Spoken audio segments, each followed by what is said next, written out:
Welcome to story board. ఈ ఎపిసోడ్లో మనం తుమ్ము యొక్క స్టోరీ ఏంటో తెలుసుకుందాం. Let's start the story. సహజంగా తుమ్ములు ఎప్పుడు వస్తాయి? ఏదైనా ముక్కు రంధ్రంలో గాలి ప్రయాణించే మార్గంలో ఏవైనా డస్ట్ కానీ, సూక్ష్మజీవులు కానీ, లేదా రొంప చేసినప్పుడు ఏర్పడే చీమిడి కానీ, దీన్ని ఇంగ్లీష్లో బోగర్ అంటాం. ఇంకా డెడ్ స్కిన్ ఏర్పడినప్పుడు అది కొంచెం పొరలుగా వచ్చేస్తుంది. అలా ఏదైనా అడ్డు ఉంటే కనుక ఈ ముక్కు లోపల ఉన్న మ్యూకస్ మెంబ్రేన్ వెంటనే దాన్ని గుర్తించి మెదడుకి ఇలా అడ్డంగా ఉన్న ఈ పార్టికల్స్ని బయటికి పంపేయమని చెప్పేసి మెదడుకి సంకేతాలు అందిస్తుంది. వెంటనే మెదడు స్పందించి తుమ్మును కలుగజేస్తుంది.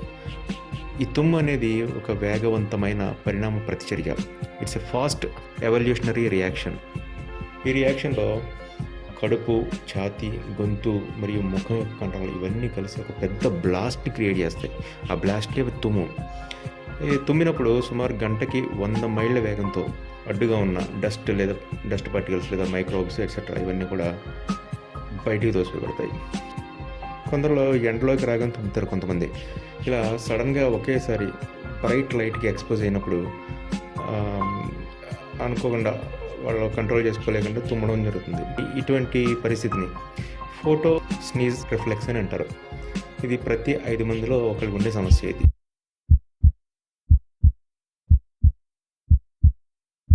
ఇంకా తుమ్మినప్పుడు ఒక క్షణం గుండె ఆగిపోతుంది అని చెప్తారు.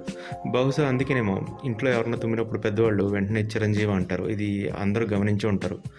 కానీ నిజానికి తుమ్మినప్పుడు గుండె ఏమాత్రం ఆగదు. మనం తుమ్మినప్పుడు మన బాడీలోని ఇంట్రాథొరాసిక్ ప్రెషర్ కొంచెం పెరుగుతుంది. దీన్నే ఇంట్రాప్లోరల్ ప్రెషర్ అని కూడా అంటారు. ఈ ప్లోరల్ అనేది ఏంటంటే, ఇక్కడ మనం బొమ్మలో కనుక అబ్జర్వ్ చేసినట్టయితే లంగ్స్ చుట్టూ ఉన్నటువంటి లైనింగ్ని ప్లోరా అంటారు. దీనిలో ఉన్న ప్రెషరే ప్లూరల్ ప్రెషర్. ఇది అట్మాస్ఫియరిక్ ప్రెషర్ కంటే కొద్దిగా తక్కువగా ఉంటుంది సహజంగా.